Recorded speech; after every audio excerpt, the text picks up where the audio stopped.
Ini Swiss 20A. Ada yang panggil Swiss dua kutub atau double pole switch. Dot Swiss ni untuk kawal peralatan elektrik seperti penghawa dingin dan water heater mandi. Swiss ni ada lampu penunjuk dalam Swiss. Lampu ni akan menyala bila Swiss on sahaja. Bila Swiss off, lampu ni akan padam. Tujuan lampu nak bagi tahu bahawa Swiss ni sedang on. Jom tengok bahagian belakang Swiss pula. Dia ada 4 terminal. Terminal L1 ni adalah incoming wire live dari kotak fuse. Terminal L2 ni pula untuk wire live ke peralatan elektrik atau beban.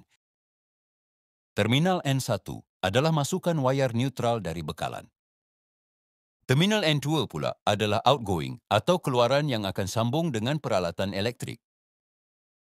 Terminal warna emas yang sibulatkan tu adalah untuk wayar bumi. Dia ada 2 kiri dan kanan. Satu untuk wayar bumi incoming dari kotak fuse. Satu lagi adalah untuk wayar bumi outgoing ke beban atau peralatan elektrik. Nak letak belah mana-mana pun tak kisah. Janji ia disambung.